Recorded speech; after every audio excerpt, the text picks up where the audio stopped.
नमस्कार, बहुत स्वागत है आप सभी का इस उत्तराखंड के बुलेटिन में। मैं हूं आपके साथ ज्योति यादव। चलिए बुलेटिन की शुरुआत करेंगे। उत्तराखंड सरकार विदेशी घुसपैठियों के खिलाफ व्यापक ड्राइव चलाकर कठोर कार्रवाई करने की बात कह चुकी है। तो वहीं अब सरकार ने राज्य में बाहरी लोगों और संदिग्ध गतिविधियों पर लगातार निगरानी रखने का निर्माण जो है वो की जा रही है, यानी कि लगातार निगरानी रखने की निर्णय जो है वो लिया जा रहा है। दरअसल सोमवार की सीएम पुष्कर सिंह धामी ने वर्चुअली माध्यम से राज्य के सभी जिलाधिकारियों के साथ बैठक की। बैठक के दौरान सीएम ने निर्देश दिए कि अवैध अतिक्रमण पर नियमित कार्रवाई की जाए। इसके साथ ही आधार कार्ड, वोटर आईडी, बिजली पानी कनेक्शन जैसी सुविधाएं और अनधिकृत रूप से अपात्र लोगों को देने वाले कार्मिकों को तत्काल निलंबित कर टर्मिनेशन कार्रवाई शुरू करे, क्योंकि यह राज्य की सुरक्षा से जुड़ा विषय है जिसमें कोई समझौता नहीं होगा। और इसके साथ ही सीएम धामी ने दोनों मंडल आयुक्तों को निर्देश दिया कि वे खुद फील्ड में जाकर इन निर्देशकों की प्रगति का भौतिक सत्यापन करें।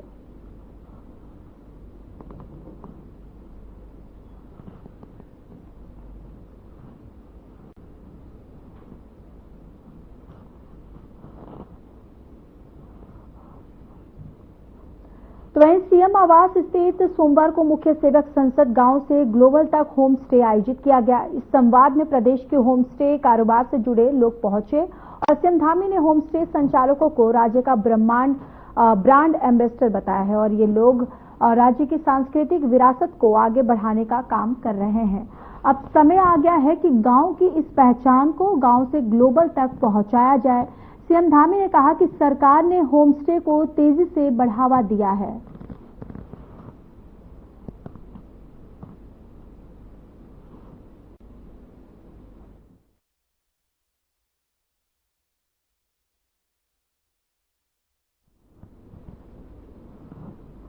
तो वहीं बीजेपी ने हाल ही में वक्फ संशोधन विधेयक पर प्रदेश मुख्यालय में कार्यशाला का आयोजन किया गया था, जिसमें सीएम धामी सहित पार्टी के वरिष्ठ नेता शामिल हुए। अब प्रदेश में बूथ लेवल तक बीजेपी के कार्यकर्ता लोगों को वक्फ संशोधन विधेयक पर जानकारी देंगे और जागरूक करेंगे ताकि वक्फ संशोधन विधेयक पर भ्रांतियां ना फैले। बीजेपी 5 मई तक जिलों, मंडलों और बूथ लेवल पर कार्यशाला का आयोजन करेगी। इस पर निशाना साधते हुए कांग्रेस उपाध्यक्ष सूर्यकांत धस्माना ने कहा कि बीजेपी का काम घर घर जाकर नफरत फैलाने वाला है। धस्माना ने बीजेपी पर हमला करते हुए कहा कि बीजेपी हमेशा हिंदू, मुस्लिम, हिंदुस्तान और पाकिस्तान करती है और लोगों को लड़वाने का काम करती है। इस पर बीजेपी विधायक विनोद चमोली ने कहा है, यानी कि पलटवार करते हुए अब कहा है कि कांग्रेस परेशान है क्योंकि उनके आकाओं पर चोट पहुंच रही है। मंत्री पता लगा ही नहीं बताया। भारतीय जनता पार्टी के दफ्तर में जो महिलाएं फूल बरसा रही थी, उन्होंने कहा वक्फ में कोई भी तब्दीली हमारे खिलाफ जो है हमको मंजूर नहीं है। तो ये क्या जागरूकता फैलाएंगे? इनको तो नफरत फैलानी है, जागरूकता नहीं फैलानी। तो ये मजारों की बात करेंगे। इनके पास कोई जनता के सवाल का उत्तर नहीं है। इसलिए लैंड जिहाद, लव जिहाद, तुक जिहाद, मजार जिहाद और अब वक्फ बोर्ड, क्योंकि सरकार के पास और बीजेपी के पास जनता से जुड़े हुए जन सरोकारों के सवालों के जवाब नहीं है। इसलिए इनको अब घर घर कैसे बताएं कि कितनी नौकरी लगाई, कैसे बताएं कि अंकिता के अपराधी आज भी क्यों बाहर हैं, कैसे बताएं कि राज्य में बेरोजगारी चरम पे क्यों है, तो अब ये तो बता नहीं सकते। कांग्रेस बड़ी परेशान है क्योंकि उनके आकाओं पर चोट पड़ रही है और आज की तारीख में मैंने कहा है कि कम से कम उत्तराखंड के अंदर तो कांग्रेस मुस्लिम लीग है। कांग्रेस पार्टी नहीं रहेगी, कांग्रेस मुस्लिम लीग हो गई है, क्योंकि मुसलमानों की विशेष चिंता उनको रहती है और बाकियों के बारे में उनका चिंतन नहीं है। तो कांग्रेस अपनी उसी तुष्टिकरण की नीति के तहत बयान देती है, अपनी बातें करती है। सरकार वक्फ बोर्ड के माध्यम से जो नए संशोधन आए हैं उनको लागू करेगी। जो वक्फ में जो भ्रष्टाचार है वो दूर होगा। जो उनकी संपत्तियों से जो आय है वो गरीब मुसलमानों के लिए उपयोग में लाई जाएगी। पारदर्शिता के साथ काम होगा और एक अच्छी मंशा के साथ कि मुसलमानों में भी जो सही लोग हैं वे चाहते हैं कि संशोधन हो और उनकी पहल पर ही संशोधन हुए हैं और वे भी चाहते हैं कि वक्फ की व्यवस्थाएं सुधरे।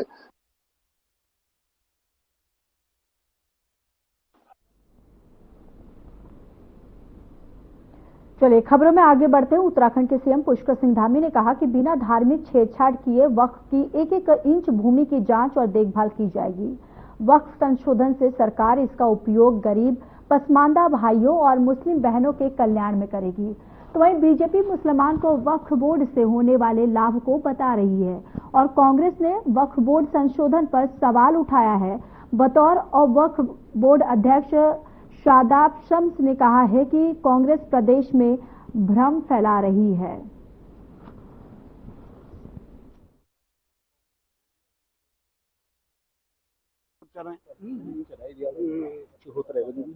विपक्ष भ्रम फैलाने की कोशिश कर रहा है और वो कह रहा है कि जो प्रॉपर्टीज को वक्फ में दर्ज करने के लिए कहा गया है वो प्रॉपर्टी वक्फ में दर्ज नहीं की जा रही है, तो वक्फ अमेंडमेंट एक्ट आने के बाद ये प्रॉपर्टी दर्ज नहीं की जाएंगी। उनको शायद इस बात का भी जो ऑपोजिशन के लोग आरोप लगा रहे हैं उनको इसका ज्ञान नहीं है। जब हमारे पास कुछ संपत्तियों को भेजा जाता है वक्फ के लिए और वो वक्फ बाय डीड होती है उत्तराखंड के अंदर, अब क्योंकि वक्फ बाय यूजर को तो हमने पहले ही उत्तराखंड के अंदर जो सिस्टम बनाया है उस सिस्टम ने हमने डीएम को, जिसके ऊपर पूरे देश में ऑब्जेक्शन हो रहा है, हमने जिलाधिकारी को अपना जिले का उपायुक्त माना है, जो हमारे रूल्स उत्तराखंड के बने हैं। और उसके अकॉर्डिंगली जब वक्त में कोई संपत्ति रजिस्टर्ड होने के लिए आती है तो हम जिलाधिकारी महोदय के पास भेजते हैं कि आप इसकी संतुष्टि हमें दीजिए कि ये संपत्ति पर कोई विवाद नहीं है। ये बीजेपी विधायक विनोद चमोली का बड़ा बयान सामने आया। उन्होंने हरीश रावत पर गंभीर आरोप जो है वो लगाते हुए कहा है कि कांग्रेस हरीश रावत के बच्चों और रिश्तेदारों के लिए राजनीतिक प्लेसमेंट एजेंसी बन गई है। और हरीश रावत का कहते हुए उन्होंने कहा है कि कांग्रेस झूठ का शिकार हो गई है। आखिर कौन था वो व्यक्ति जिसका स्टिंग हुआ था और किसने कहा था कि मेरी सरकार बचा लीजिए। उन्होंने कहा कि हरीश रावत पार्टी से ज्यादा अपने बच्चों को तवज्जो देने का काम करते हैं। हरीश रावत की यात्रा पार्टी को सबल करने की यात्रा नहीं है, बल्कि अपने बच्चों के राजनीतिक भविष्य को बल देने की यात्रा है। वो कहते हैं कि कांग्रेस झूठ का शिकार हुई है। वो झूठ कौन था? कौन था वो बात आदमी जिसका स्टिंग हुआ था, जिसने कहा था कि आप कोप कर लीजिएगा लेकिन मेरी सरकार बचा दीजिएगा? ये किसने कहा था?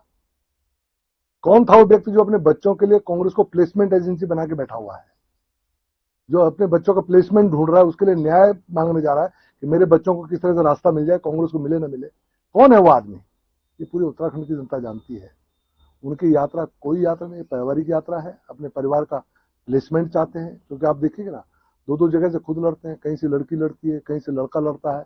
आगे भी कहीं ना कहीं ढूंढ रहे होंगे कि कहां पर मुस्लिम मतदाता ज्यादा है, कहां मैं अपने किसी बच्चे को फिट कर सकूं। तो उनकी यात्राएं इस कारण चल रही हैं। लेकिन ठीक है, वो अपना कुछ कुछ करते रहे, उसके कारण क्षेत्र का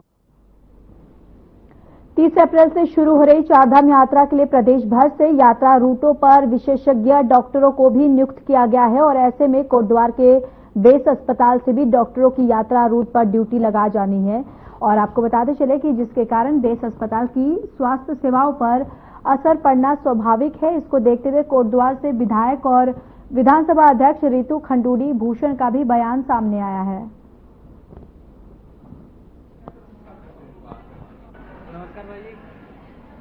प्रोटोकॉल जो है, जो सिस्टम्स हैं, उसको तो फॉलो करना पड़ेगा, लेकिन उसके बावजूद मैं अपनी डीजी से भी और साथ ही साथ अपने सेक्रेटरी साहब से भी रिक्वेस्ट करूंगी, क्योंकि कोटद्वार एक इम्पोर्टेंट हॉस्पिटल है, पूरे केटर करता है, काफी सारे पहाड़ के इलाके को केटर करता है। तो उनसे निवेदन यही रहेगा कि यहाँ पर डॉक्टरों की बहुत ज्यादा कमी ना हो। खासकर ऑर्थो जाते हैं यहाँ से तो दिक्कत आती है, लेकिन ये प्रयास रहेगा कि यहाँ पर कोई ना कोई हर समय डॉक्टर अवेलेबल। चलिए आगे बढ़ते हैं। उत्तराखंड में 30 अप्रैल से चारधाम यात्रा शुरू हो रही है, जिसको लेकर राज्य सरकार पूरी तरह से तैयार हो चुकी है। लेकिन कांग्रेस ने प्रेस वार्ता में चारधाम यात्रा को लेकर सरकार पर निशाना साधा था, जिसका जवाब देते हुए बीजेपी के विधायक विनोद चमोली ने कांग्रेस को कहा है कि चारधाम यात्रा रजिस्ट्रेशन हो रहा है और लोग ज्यादा से ज्यादा दर्शन के लिए आ रहे हैं, लेकिन कांग्रेस डर का माहौल पैदा कर रही है। तो मेरे नाम का प्रचार देखिए, कांग्रेस की मंशा स्पष्ट दिख रही है। वो हर वर्ष की तरह इस वर्ष भी चारधाम यात्रा को प्रभावित करना चाहती है। इसीलिए भी यात्रा प्रारंभ हुई नहीं, उन्होंने कमियां निकालनी पहले शुरू कर दी। अरे आप चारधाम यात्राओं का पहले आकलन कर लीजिए, यात्रा प्रारंभ होने दीजिए। अगर उसके बाद भी कोई कमियां रहेंगी तो बात करिए। और सरकार देख रही है कि हर वर्ष जो है यात्रा में यात्री बढ़ रहे हैं, हम लोग भी उसी प्रकार से अपनी तैयारियों को बढ़ा चढ़ाकर कर रहे हैं। जब भी यात्रा प्रारंभ होगी आप देखेंगे कि पहले से व्यवस्थित होगी, और इस बार यात्रा के लिए हम लोग सब तैयार हैं। और हम तो कहते हैं कि खूब यात्री यहाँ पर आए ताकि हमारे स्थानीय लोगों को अधिक से अधिक उससे लाभ मिले, रोजगार उपलब्ध हो। और कांग्रेस को चाहिए कि सुझाव दे अगर उनके कोई सुझाव है। 30 अप्रैल से चारधाम यात्रा शुरू हो रही है, जबकि 2 मई को बाबा केदार के कपाट खुलेंगे। और उससे पहले बीकेटीसी के सीईओ विजय प्रसाद थपलियाल ने कहा है कि केदारनाथ धाम क्षेत्र का स्थलीय निरीक्षण दरअसल उन्होंने किया है, और उन्होंने बताया कि इस दौरान ओंकारेश्वर मंदिर में मदमेश्वर और तुंगनाथ के कपाट खोलने की तिथि भी तय की गई है। और 21 मई को मदमेश्वर धाम के कपाट खुलेंगे, जबकि 2 मई को तुंगनाथ धाम के कपाट खोलने की तिथि तय हुई है। चारधाम यात्रा की शुरुआत से ही बद्री केदार मंदिर समिति ने पूरी तैयारी कर ली है।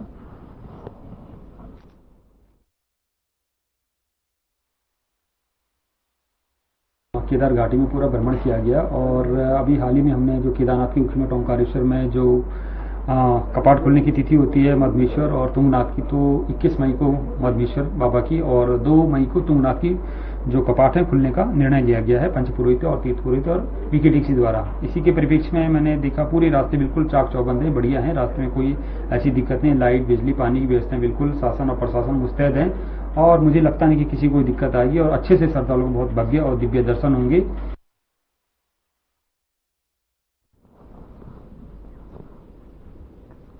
चारधाम यात्रा शुरू होने में कुछ ही दिन बचे हैं, और जिसको लेकर चारधाम यात्रा पर जाने वाले श्रद्धालुओं के वाहनों के लिए और ग्रीन कार्ड बनाने की प्रक्रिया शुरू हो गई है।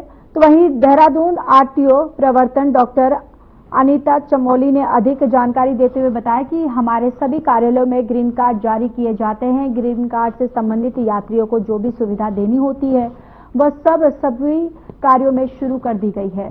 तो वहीं उन्होंने कहा कि आगामी सप्ताह में जितने भी चेक पोस्ट है यात्रा के दौरान वह सब संचालित हो जाएंगे।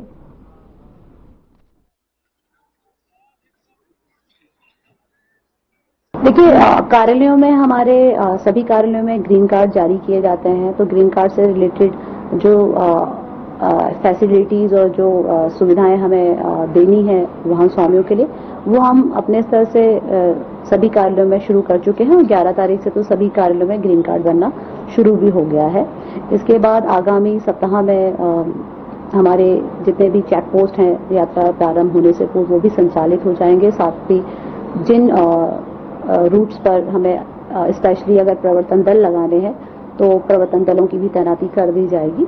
उसके लिए एक योजना बनाई जा रही है कि कहां पर हमें किन मार्गों पर हमें विशेषकर ध्यान देने की जरूरत है। चारधाम 30 अप्रैल से शुरू हो रही चारधाम यात्रा को लेकर लोक निर्माण विभाग युद्ध स्तर पर सड़कों को दुरुस्त करने में लगा हुआ है। तो वहीं लोक निर्माण विभाग के एचओडी ने बताया है कि 739 किलोमीटर सड़क मार्ग से चारधाम यात्रा का संचालन होता है, जिस पर 4 संस्थाएं लगातार काम कर रही हैं, और साथ ही उन संस्थानों को भी चिन्हित किया गया है जहां लैंडस्लाइड होते रहते हैं और उन्हें दुरुस्त किया जा रहा है। इसके अलावा सड़कों से संबंधित जितने भी काम हैं वो सभी 25 अप्रैल तक पूरे कर लिए जाएंगे।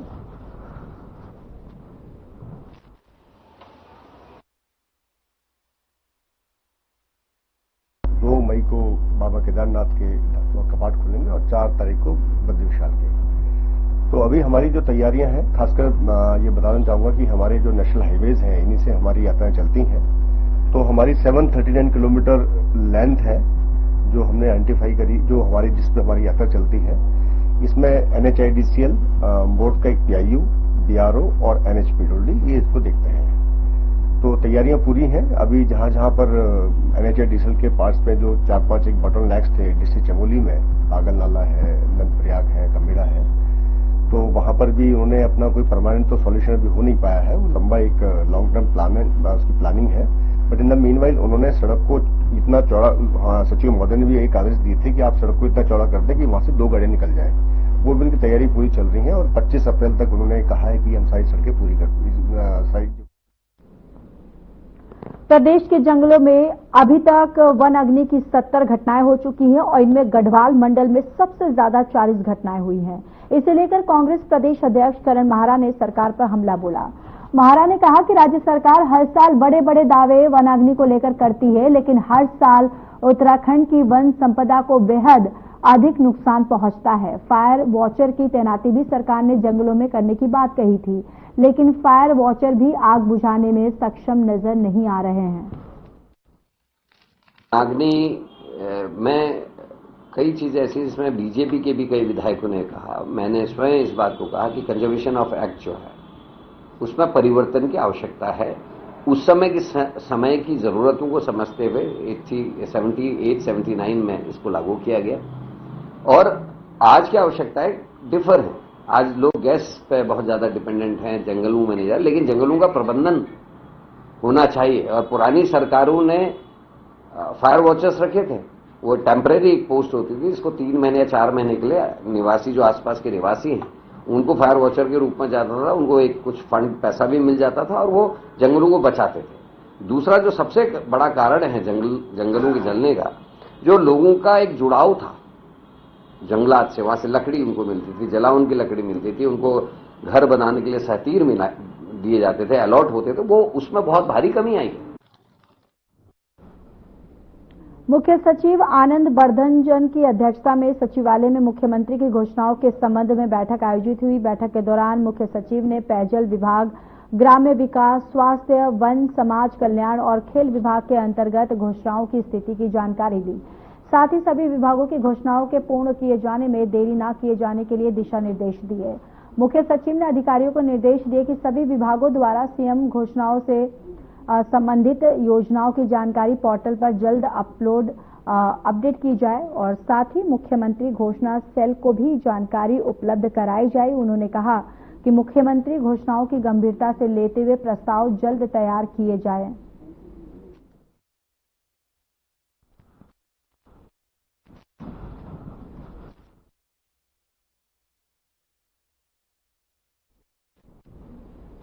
राजधानी देहरादून को 100 वार्ड क्षेत्र में विभाजित कर दिया गया है और आपको बताते चले कि अब देहरादून नगर निगम खुद इस जिम्मेदारी को अपने हाथ में ले लिया है और नगर निगम अपने रणनीतियों को तैयार करते हुए 15 टीम बनाई है और लोगों की समस्याओं को सुनने के लिए टोल फ्री नंबर भी जारी किया गया है, जिससे स्थानीय निवासी तत्काल अपनी शिकायत कर सकते हैं। तो वहीं नगर निगम के नगर प्रमुख सौरभ थपलियाल का कहना है कि हमारी कोशिश भी यही है कि देहरादून शहर के सभी चौराहों पर स्ट्रीट लाइट पर्याप्त मात्रा में लगाई जाए, जिससे हर जगह प्रकाश की व्यवस्था हो। बिल्कुल, हम ये हमारे संकल्प में भी है कि हमने संकल्प पत्र में हमने ये बात कही है कि हम पूरे देहरादून के सब चौक चौराहों पे, सारी प्रमुख जगहों पे, रास्तों में हर जगह स्ट्रीट लाइट्स हैं वो लगाने वाले हैं। इसके लिए हम कुछ स्ट्रीट लाइट्स वगैरह खरीदने भी जा रहे हैं, कुछ जो खराब है उनको ठीक भी करवा रहे हैं। कुछ स्ट्रीट लाइट्स जो हैं यहाँ पे एमडीडी और अन्य माध्यमों से भी लगी हुई है, तो उनसे भी संपर्क कर रहे हैं कि वो भी जहाँ पे उनकी लाइटें खराब हैं वो भी उसे तत्काल ठीक करें।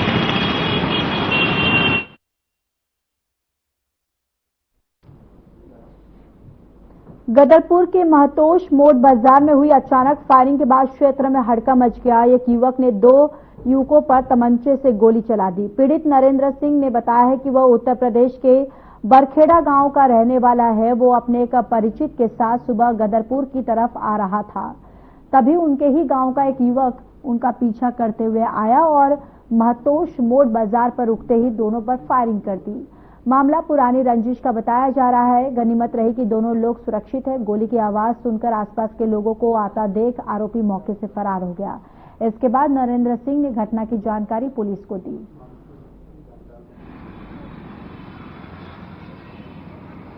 बेरखड़े का रहने वाले हैं, तो वो भी हाँ यूपी का, वो भी बेरखड़े का रहने वाला है। तो हम आ रहे थे रास्ते से, इन्हें फील्डिंग वुल्डिंग लगाई तो आगे यहाँ रोका दी हमने। इनने आगे थे, हम रोके एकदम फैर निकाला, हम रास्ते फॉरन भी जा रहे थे, आगे छोड़ने आया था मैं किसी और रिश्तेदार को। तो इन्होंने चलान गोली मारी, तो गोली बहुत सब जने गवाह भी हैं, आगे देखने वाले भी, सबको पता भी है। गोली चलाई हमारे ऊपर, रात भी हमारे ऊपर गोली चलाई। लड़ाई झगड़ा पुराना है या क्या बात है? पुराना, काफी पुराना है। हाँ, इनके बाप से झगड़ा था हमारा पुराना कभी। हमारे पास 112 के माध्यम से सुबह सूचना आई थी कि किसी व्यक्ति द्वारा महतोष मोड़ के पास फायर की गई है। इसमें तुरंत पुलिस मौके पर पहुंची, तो वहां पर हमारे पास जो भी सूचना आई है, जो हमने तथ्य इकट्ठे करे हैं कि इसमें प्रारंभिक तरह से ऐसा लगा है कि फायर हुई है, लेकिन पुलिस अभी इसमें जांच कर रही है।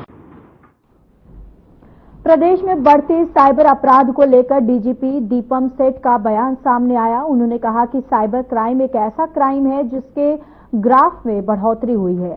रोज साइबर से जुड़े करीब 1000 से 1200 शिकायतें मिल रही हैं, जिन पर अभी तक 2 साइबर पुलिस स्टेशन, एसटीएफ और राज्य के तमाम जनपदों के थानों में ट्रेंड और स्टाफ नियुक्त किए गए हैं। और आपको बताते चले कि उनके द्वारा कार्रवाई की गई है और फ्रॉड में हुई धनराशि वापस दिलाने का प्रयास किया गया है।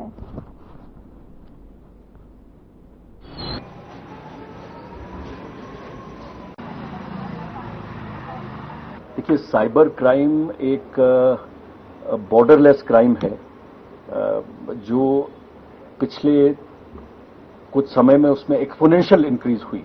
मतलब उसका जो ग्राफ है वो लगातार बढ़ रहा है। प्रतिदिन साइबर से रिलेटेड पूरे राज्य में लगभग 1000 से 1200 कंप्लेंट्स औसत प्राप्त होती हैं।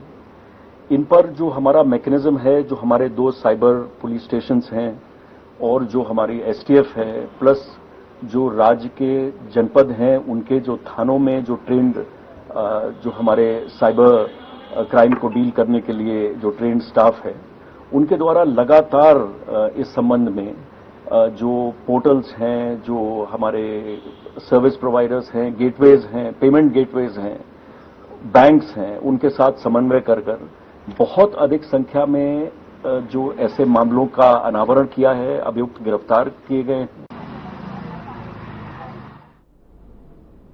ऋषिकेश के त्रिवेणी घाट रोड पर फिर से हुए अतिक्रमण को हटाने के लिए नगर निगम और पुलिस एक्शन में दिखाई दी। और आपको बताते चले कि संयुक्त टीम ने पूरी त्रिवेणी घाट रोड पर अतिक्रमण हटाओ अभियान चलाया। इस दौरान फुटपाथ पर कब्जा कर अपनी दुकान चला रहे कब्जाधारियों को पुलिस और नगर निगम के टीम में फटकार लगाते हुए हटा दिया है। साथ ही दोबारा कब्जा करने पर कानूनी कार्रवाई करने की चेतावनी दी है। दुकानदारों को भी पुलिस और नगर निगम की टीम ने अतिक्रमण नहीं करने की हिदायत दी।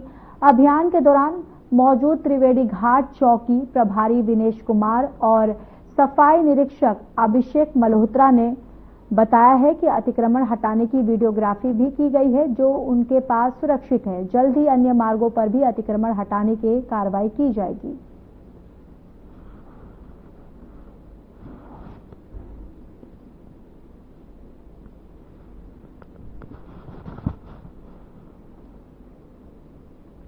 अल्मोड़ा ग्राम पंचायतों में प्रशासक नियुक्त होने के बावजूद ग्राम पंचायतों में ग्राम स्वराज पोर्टल पर ऑनलाइन कार्य है और संचालित न होने से अल्मोड़ा के ग्राम प्रशासकों में भारी रोष है। उनका कहना है कि ग्राम पंचायतों में विकास कार्य ठप पड़ चुके हैं, जिससे ग्रामीण रोजगार के लिए तरस रहे हैं।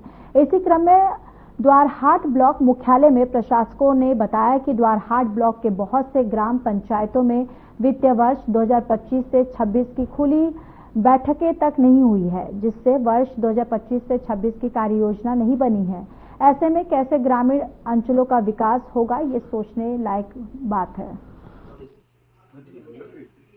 लोगों ने खंड विकास कार्यालय लाकर जो शासन का आदेश था चंद्रेश कुमार जी सचिव का कि वित्तीय अधिकार दिए जा रहे हैं, लेकिन दुर्भाग्य है कि प्रशासक नियुक्त होने के उपरांत भी आज चौथा महीने होने को आने को है, लेकिन पंचायतों से विकास कार्य रुके पड़े हैं ग्राम सभाओं में। इस उद्देश्य से हमारे सारे प्रशासक लोग आज द्वारहाट ब्लॉक मुख्यालय में एकत्रित हुए और इन लोगों ने एक ज्ञापन माननीय जिलाधिकारी महोदय को खंड विकास अधिकारी महोदय के मार्फत दिया है कि पंचायतों में जो विकास कार्य जो ऑनलाइन हुए हैं उन पर कार्य स्टार्ट किया जाए, और नहीं तो फिर सारे प्रशासक लोग महोदय मिलकर इसी खंड कार्यालय में आकर अपना आंदोलन करेंगे।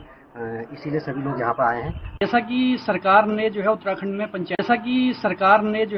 में पंचायती चुनाव का समय पूर्ण हो चुका था और हम लोगों को प्रशासक नियुक्ति किया। प्रशासक बने हुए हम लोगों को 5 महीने हो गए हैं, लेकिन अभी तक अल्मोड़ा जिला एक ऐसा अपवाद है कि जहाँ पे विकास कार्य बिल्कुल भी नहीं हो पा रहे हैं, जबकि हमारे अन्य जो है जनपदों में सारे कार्य हो रहे हैं। जो जीपीडीपी में जो कार्य योजना चढ़ चुकी हैं वो कार्य जो है करने पे कोई बाध्यता नहीं थी, लेकिन हमारा द्वारहाट ब्लॉक हो गया और अल्मोड़ा के बहुत सारे ब्लॉकों से ऐसी शिकायतें आ रही हैं कि यहाँ पर ये कार्य नहीं हो पा रहे हैं।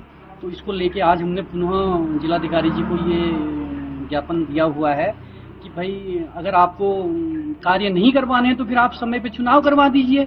अगर आप चुनाव नहीं करवा पा रहे हैं तो ग्राम पंचायतों में पैसा पड़ा हुआ है, कम से कम विकास कार्यों को आप अवरुद्ध क्यों कर रहे हो।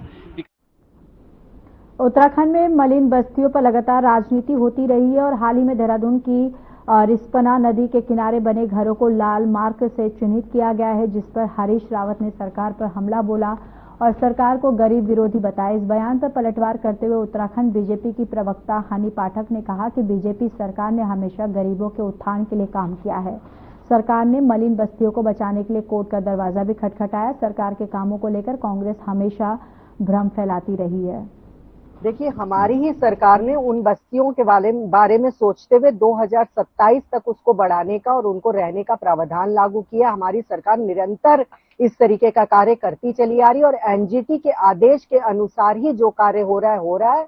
और हरीश रावत जी अपने कार्यकाल के दौरान उन मलिन बस्तियों के बारे में अगर कुछ सोचे होते तो आज उनको इस तरीके से सुर्खियों में रहने का अवसर नहीं मिला होता और इस तरीके की बात का बतंगड़ बनाने का कार्य नहीं किया होता।